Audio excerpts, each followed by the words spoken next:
इसमें दूसरा view point जो ये है कि ये करके आप किसान को तो ये कह रहे हैं कि हम आपको इंडिपेंडेंट बना रहे हैं, लेकिन हमारे देश की जो व्यवस्था है वो एक बड़ी चेन की तरह काम करती है और उस चेन को तोड़कर बीच के बहुत से लोगों को आप किल कर दे रहे हैं।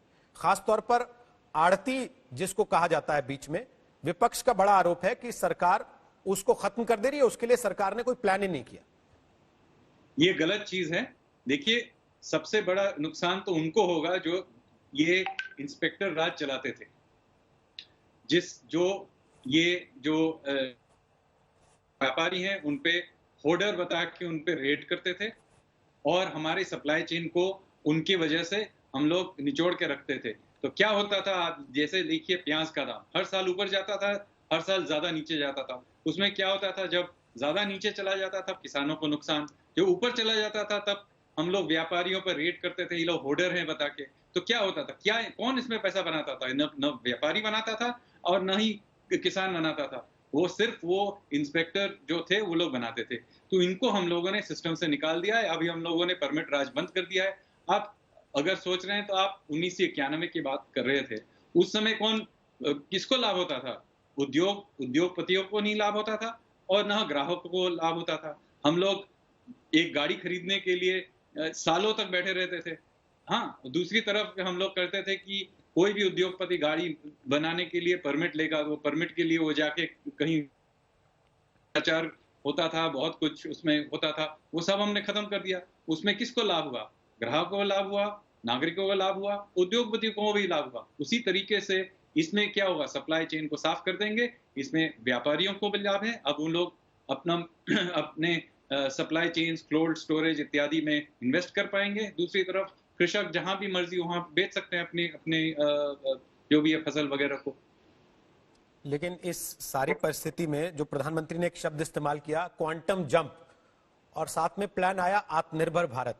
तो क्वांटम जंप तो लोगों को लगा कि ये शॉर्ट टर्म गोल है और आत्मनिर्भर भारत लोगों को लगता है कि भाई ये तो लॉन्ग टर्म गोल हो गया। दोनों में बैलेंस कैसे? तो देखिए, आप अगर वित्त मंत्री जी के जो जो ये अनाउंसमेंट्स हो रहे हैं, हर घोषणा में आप देखिएगा कि इन दोनों चीजों को लिया का जो हम लोग घोषणा करते हैं। एक तरफ है जो स्टिमुलस है, यानी हम लोग आर्थिक मांग को सिस्टम में वापस लाने के लिए, जैसे लोन, गारंटी, फिर डायरेक्ट ट्रांसफर, कहीं-कहीं गरीबों के लिए ये जहां-जहां वो है, जैसे प्रवासी मजदूर हैं, वो जहां-जहां भी हैं वो वहां से अपना राशन शॉप से खाना ले सकते हैं, फिर मनरेगा वगैरह। तो ये एक तरीके से स्टिमुलस है। दूसरी दूसरे साइड पे हम लोग क्या कर रहे हैं, हम लोग आर्थिक सुधार भी ला रहे हैं। ये इन दोनों में संतुलन की जरूरत है और मैं समझाता हूं क्यों। क्योंकि ये जो कोविड के बाद की जो दुनिया है, वो कोविड की पहले की दुनिया से कहीं अलग है। तो अगर हम लोग आर्थिक सुधार नहीं करेंगे और सिर्फ हम पुरानी अर्थव्यवस्था, पुराने ढांचा को फिर से उभर के लाने की कोशिश करेंगे, तो क्या होगा, इस प्रयास विफल होगा।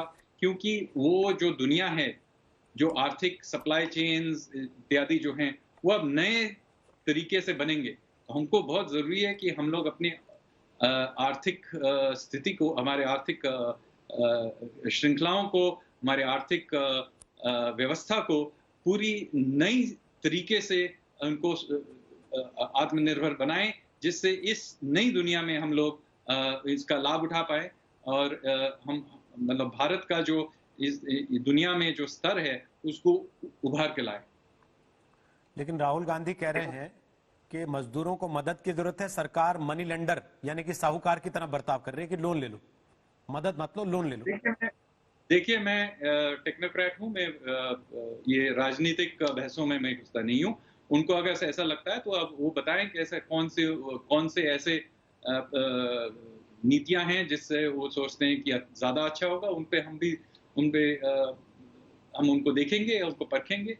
अगर बहुत अच्छा कुछ निकले तो उसको भी हम लोग लागू करेंगे।